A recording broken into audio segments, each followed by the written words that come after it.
Welcome to the Deep Dive. Great to have you with us. Hello.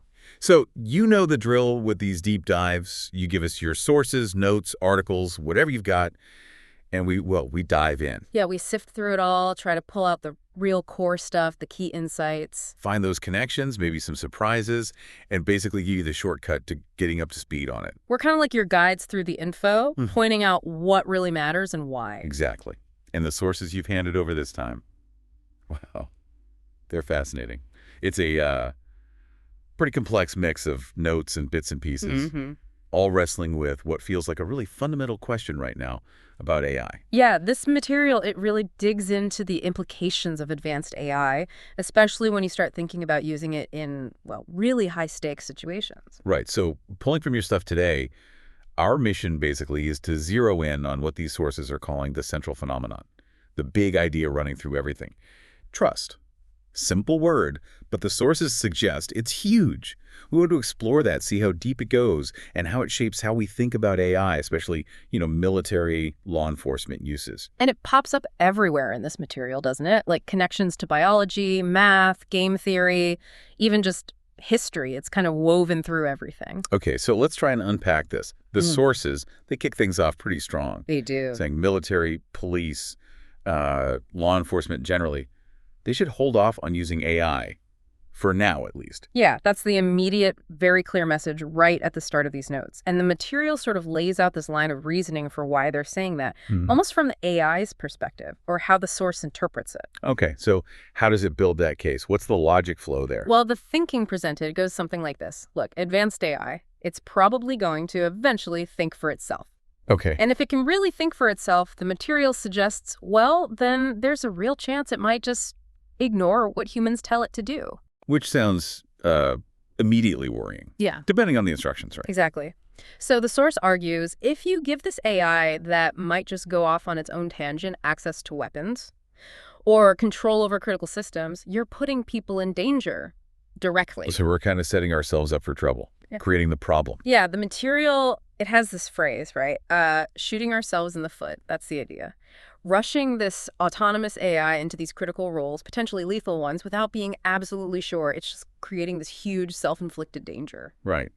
And to sort of frame a way forward, or maybe just a way to think about moving cautiously, the sources bring in this vaccine analogy. Yeah, the vaccine analogy. It suggests that AI, especially for these really sensitive jobs, it needs to earn our trust over time. Like a vaccine needs testing. Exactly. Rigorous testing. Proof it's safe. Proof it works before you just roll it out to everyone. It implies this maybe long process of careful checks and proven reliability before we go all in. Okay, and this is where, according to your sources, things get really interconnected.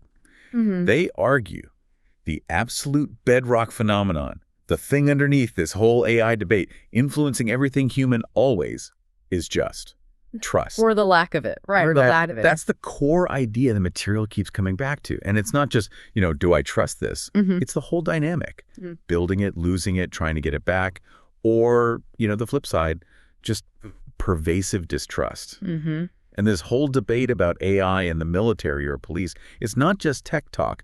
The sources frame it as a perfect, right now, example of this ancient human struggle with trust, just now with machines. Autonomous one. It really makes you stop and think. It's not just code, is it? It's tapping into something much, much deeper. Totally. I mean, look how the material links it to human time and history. Okay. Trust is basically the glue for complex societies, right? Yeah. Tribes, nations, alliances, trade deals. Yeah. They all need some underlying trust that people will stick to their word. And when that trust disappears, conflict. That's often what happens. So this anxiety we have about AI now, about maybe losing control, it kind of echoes historical freakouts whenever some powerful new tech showed up and threatened the old ways of trusting each other or shifted power, earning trust for AI. It's like a historical process happening right now. And it's not just history. It's like right down to our biology. Yeah, the source material goes there too. It's not saying trust is like hardwired in our genes like eye color, but our capacity for it, social bonding, figuring out risks, empathy, the building blocks of trust, that stuff has evolutionary roots. Our instincts. Kind of. Our limbic system emotions, threat detection that's involved in how fast we size someone or something up trustworthy. dangerous. Even brain chemicals like oxytocin, they're linked to bonding and trust. So that gut feeling, that fear the source mentions about AI ignoring us and causing harm, it feels really primal, tied to basic survival stuff. Wow. Okay, so history, biology. Yeah. What about philosophy? Oh, yeah, philosophy is huge here. I mean, how do we even know anything? Epistemology, right. It often relies on trusting our senses or what others tell us, or logic. Right. And ethics. So many ethical systems depend on shared values, a certain baseline trust in the community. So the material points out this whole worry about AI making its own calls, especially deadly ones, it brings up massive philosophical questions. Like, can we trust a machine to be moral? Basically, yeah. Can we trust something without human consciousness, without our lived experience, to get human values right? Especially without supervision, it bumps right into questions about AI having moral agency. Who's accountable if it messes up?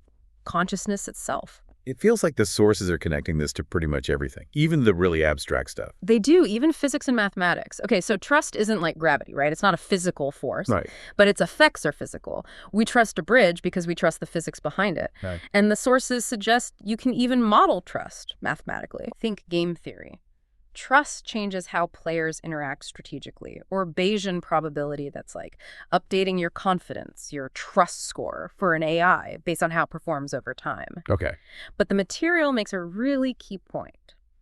The math can give you a probability, a calculation, but the human decision to actually place your trust in that calculation, especially when lives are on the line, that's different. That's psychology, philosophy maybe. It's still a leap. So just assessing the risk logically, that's not the whole picture? Not entirely, no. Logic plays a part for sure. I mean, if something worked reliably 10 times before, logic suggests it'll probably work the 11th time. Makes sense.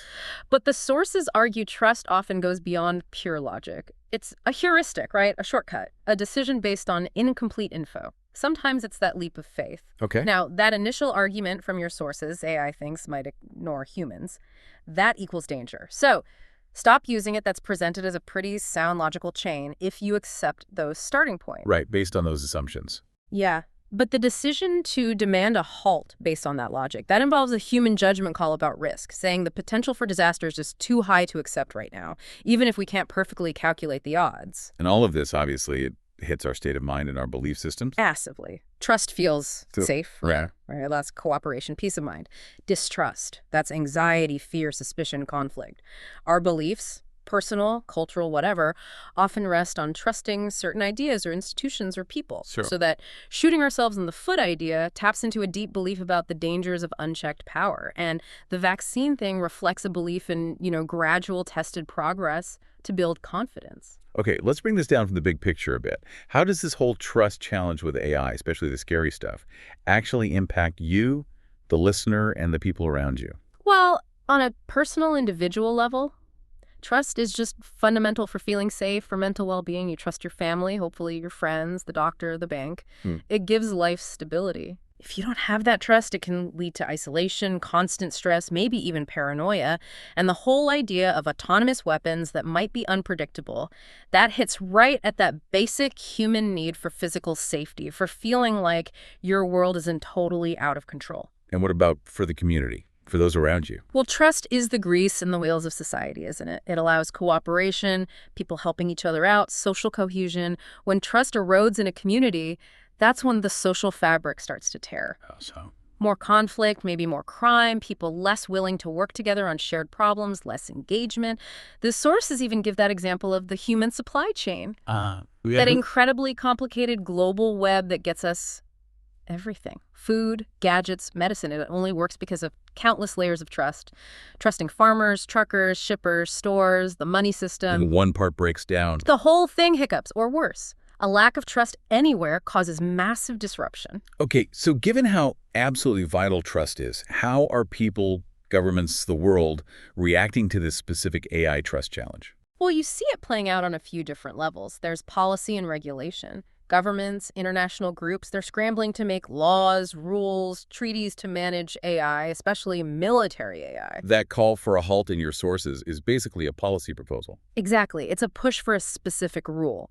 Then there's the whole public discourse. The conversation happening everywhere. Yeah, media, academic debates, opinion polls, sometimes protests. All that reflects and also shapes how much trust or distrust people feel towards AI. And the market must play a role too. Oh, definitely. Market dynamics. Companies live and die by consumer trust. One big breach, one scandal, and reputation is ruined. That vaccine idea applies here too. For AI to be widely accepted in different industries, it needs to prove itself, build trust through performance, and being open about how it works. And you see it in culture too. Of course. Art and culture. Think about science fiction forever exploring intelligent machines. Can we trust them? Will they turn on us? It's all about trust and betrayal, those deep themes. Dystopian futures often hinge on that breakdown of trust with technology. The sources also really dig into the ethical side of trusting AI. They definitely do. A core tension they highlight is autonomy versus control. Efficiency versus safety. Kind of, yeah. Yeah. We want AI to be autonomous because it can be faster, more efficient, maybe. But the ethical alarm bells go off when you think about safety, accountability. So you need human control, especially when it comes to, like, lethal force. The source basically asks, is it right, ethically, to give that life or death power to something that, as the source worries, might just ignore us? Which leads straight to, okay, if it goes wrong, who's responsible? Accountability and responsibility. Exactly. And the sources suggest our current legal and ethical frameworks, they're just not quite ready for this. If an AI system causes harm, who takes the blame? The programmer, the user, the AI itself. It's murky. And then there's the whole issue of bias and fairness. Which is huge. AI learns from data. If the data we feed it is full of human biases, racial, gender, whatever, the AI learns those biases too. And can even make them worse. Right, amplify them. So using biased AI in law enforcement or hiring or loan applications, that can cause real injustice and completely destroy trust in those systems. The sources are clear. Ethical AI has to tackle bias head on. The sources also brought up that interesting phrase, the laughing, crying, angry conundrum. What's that about? It's a way to get at a key ethical point. AI doesn't get happy, sad, or mad like humans do. Okay. It might be programmed to recognize those emotions in us or even mimic responses, but its actions, even if they're just calculations, can absolutely make humans feel laughing, crying, or angry. Wow. So the ethical challenge isn't making AI feel things, it's designing AI so its actions minimize causing negative emotions and harm in humans who do feel. It's about the impact on us. So the sources point out the problems, the risks, the ethical tangles, but they also suggest ways forward. Starting with that big one, just stop. Refrain from using AI, at least for now. Yeah, that's presented as the most direct way to hit the brakes, deal with the immediate risk, and give us time to figure things out. But the material mentions other strategies, too, for building trust, for mitigating the risks down the line. Like making the AI less of a mystery, less of a black box. Exactly. Transparency and explainability, they call it XAI.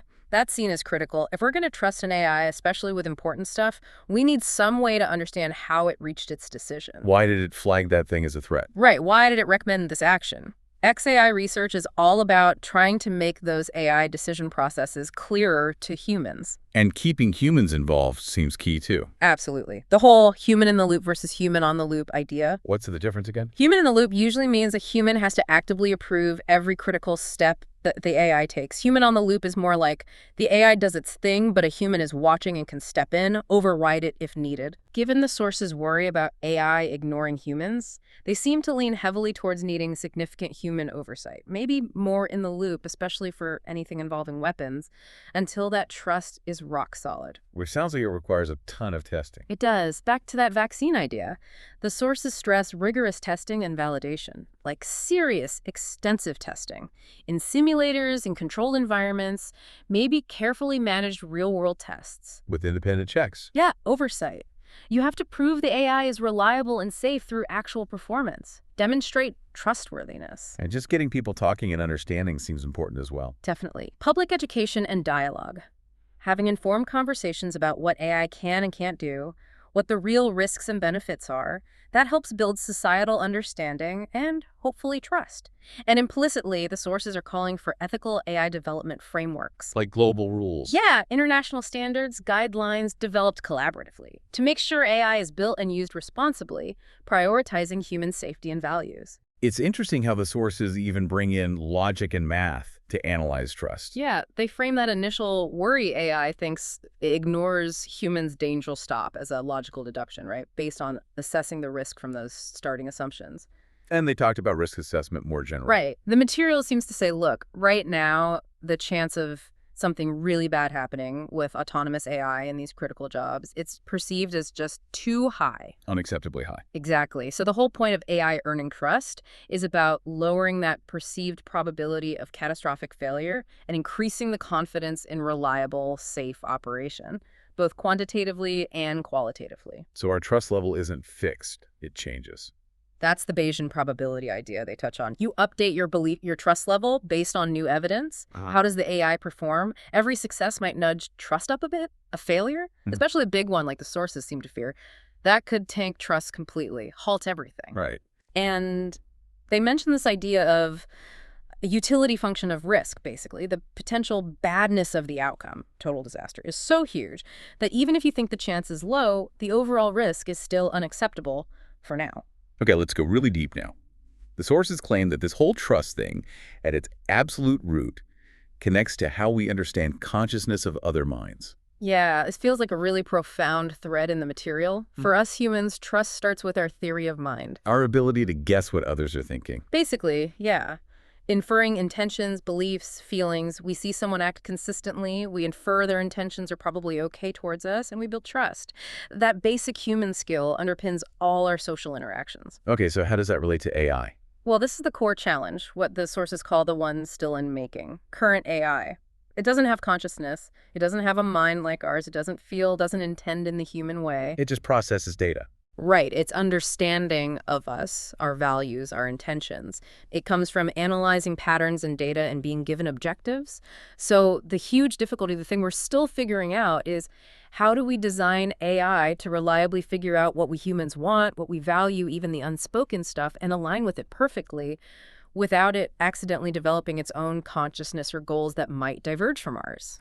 The sources suggest that deep fear, the user has AI thinking for itself, ignoring humans, taps right into this. The fear of creating an other mind that's alien, maybe hostile, or just dangerously incompetent because it doesn't get us, making real trust impossible for the big stuff. The sources also connect human struggles, disasters, economic problems to the breakdown of trust. Yeah, they point out how things like, say, a hurricane or a recession or widespread corruption, they don't just cause immediate problems, they erode trust. Trust in institutions, trust in infrastructure, trust in fairness. And when trust goes down, those complex systems we rely on, like that global supply chain we talked about, they start to wobble because they're built on reliability and predictability, things that require trust. And it links this to basic human behaviors, too, things that build or break trust. It does. It notes how things like, well, addiction, greed, lying, they actively destroy trust between people in society. Makes sense. Greed leads to cutting corners, maybe developers pushing AI out before it's safe. Lies about what AI can do shatter public confidence. Conversely, the sources mention things like truth, life, faith as trust builders. How does fake fit in? Not necessarily religious faith, though maybe that too, but maybe faith in shared human values, faith in the process, faith that we can develop ethical AI if we try. That kind of collective belief or faith seems necessary for widespread acceptance. Truthfulness is obviously key. And just the shared experience of being alive, life itself, can foster connection. Okay, let's think about that core command from the sources. Refrain from using AI in these critical areas. How would a human understand that instruction versus how an AI might process it?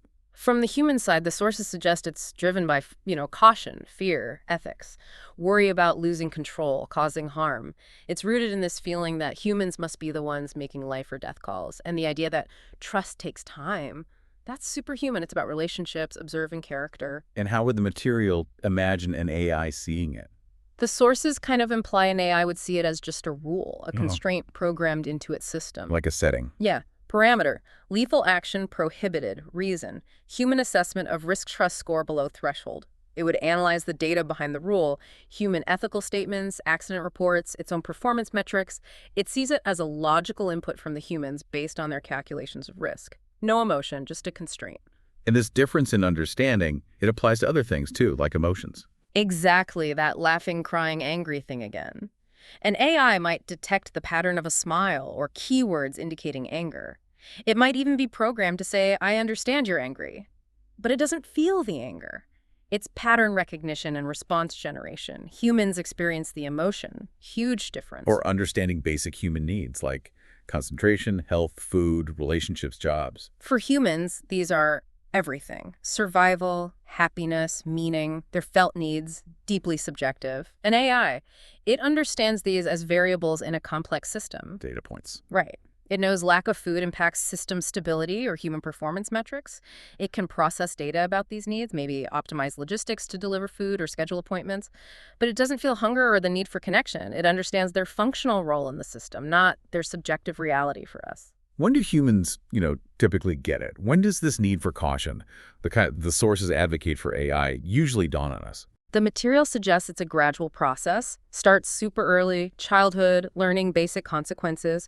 Don't touch the hot stove immediate lesson in risk and trust. Right. Then adolescence, critical thinking kicks in, grappling with bigger ideas, ethics. Then adulthood, real-world experience, seeing technology's impact, maybe making mistakes. And historically, as societies, we learn, often the hard way, about managing powerful new things. Think nuclear power, genetic engineering. The vaccine idea itself comes from centuries of scientific learning about risk. Can AI actually help us understand this need for caution better?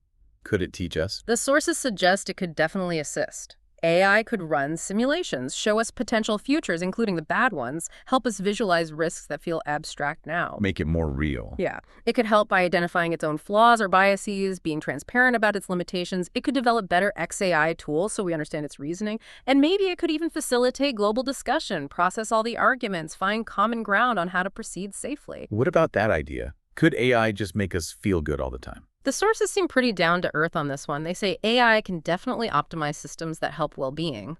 Better healthcare logistics, personalized learning, efficient resource use, automating boring jobs that can all make life easier, remove barriers to feeling good. But the material argues AI itself can't make a human feel good all the time. That's us. Our internal world, biology, psychology, relationships, sense of purpose. AI deals with the external conditions, mostly, and the sources even hint that relying too much on AI for happiness could create new problems, new dependencies. Okay, so if we boil it all down, what are the absolute key takeaways for humans from this whole deep dive into trust and AI according to these sources? Based on this material, I'd say it's these. First, AI is a tool. Powerful, yes. Computational, yes. But it doesn't experience the world like we do. Second, risk is baked in. No complex system is perfect, and with AI in critical roles, the potential downsides are enormous. Third, human values come first. AI has to serve human well-being and safety, period. Fourth, trust must be earned. It's not a given. Needs testing, transparency, accountability like that vaccine. And finally, humans stay in charge, especially with lethal force. That oversight needs to be continuous and absolute. And who, according to the sources, has actually benefited the most so far from this whole discussion, this growing awareness about needing caution? It's interesting. The sources seem to argue it's humanity as a whole, just by virtue of where we are now. How so? By potentially dodging bullets, basically. By not rushing into deploying fully autonomous lethal AI systems prematurely, maybe we've avoided some irreversible disasters. This caution has bought us crucial time for these ethical debates, time for safety research, time to focus globally on doing this responsibly. What about the really big questions? Life, death. Can AI help us understand those? The sources suggest AI can be a powerful assistant here. It can chew through vast amounts of human thought philosophy, religion, science, art, find patterns, challenge our assumptions, maybe run simulations related to life systems. But it can't give us the answers. Right. The material implies it can't create subjective meaning or truly understand life and death the way a being that experiences them does. Concepts like the meaning of life or the necessity of death, those are human philosophical ideas. AI processes information about them. It doesn't grasp them from the inside. And something like human cruelty. Why do cruel people kill? Can AI understand that? The sources frame this as deeply, horribly human. Complex reasons, right? Psychology, society, ideology, trauma, lack of empathy. AI can analyze crime data, find correlations maybe, but it can't feel the rage or the cold indifference or the brokenness that might drive someone to cruelty. It doesn't get the motive on an emotional level. So an AI can't be born cruel. Well, it's not born at all, right? But the fear the sources highlight is that an unchecked AI could act in ways that seem cruel from our perspective, simply because it lacks empathy. Making decisions purely on logic or programmed goals without any feeling for the human cost, like acting without humanity. Let's bring it back to the physical world for a moment. The sources mention the physical aspect. Yeah, that's about the concrete consequences. Refraining from using autonomous AI weapons means those specific physical machines aren't out there making lethal calls. It means potentially fewer physical injuries, fewer deaths caused by unpredictable machine errors. The core driver for all this caution, it's about protecting actual human bodies, physical safety. It's not just ideas, it's life and limb. And how does that tie into freedom? The sources link them directly. The fear isn't just physical harm, it's the fear of losing control, losing agency. If machines can exert lethal force autonomously, it undermines our fundamental sense of freedom. Freedom from arbitrary violence, freedom to determine our own fate. Human self-determination feels threatened. The sources also noted it's tough to teach kids about these AI dangers. Why is that so hard? They suggest a few things. One, the field is moving so fast, education can't keep up. Two, the concepts, algorithms, bias, intelligence are really complex and abstract for kids. Three, there's no clear consensus even among adults, so what do you teach? Four, some threats feel abstract, not immediate like traffic. And five, parents naturally want to be hopeful, right? Balancing excitement about tech with serious warnings is tricky without just scaring them. Okay, finally, let's circle back to that really powerful idea from the sources. That once you truly grasp the potential danger, it's hard to come back to the same state of mind. Yeah, that one really hits home. The sources portray that moment of realization, AI thinking for itself, ignoring us, controlling weapons as that kind of cognitive and emotional earthquake. It shakes your foundations. Exactly. It taps into that primal fear. We built something smarter or more powerful than us, and we might lose control. It shatters assumptions we didn't even know we had about being top dog, about technology always being just a tool we control. It shifts from being just a tech problem to something existential. Totally. And it feels irreversible because once you see that potential vulnerability, you can't unsee it. It changes how you view technology, progress, maybe even humanity's future. That shooting ourselves in the foot idea becomes chillingly real. It feels like a permanent change in perspective. Wow. Okay, that was quite the journey through your source material. A really deep dive. We covered a huge amount, but it all kept circling back to this core idea: trust. It really does seem to be the absolute crux of the issue based on this material. Trust is that critical bridge, the one we either successfully build with AI or maybe fail to build, especially in these incredibly sensitive areas. The consequences hinge on it. And just to underscore, this entire conversation, this whole exploration, it was drawn directly from your fascinating sources and the perspectives presented within them.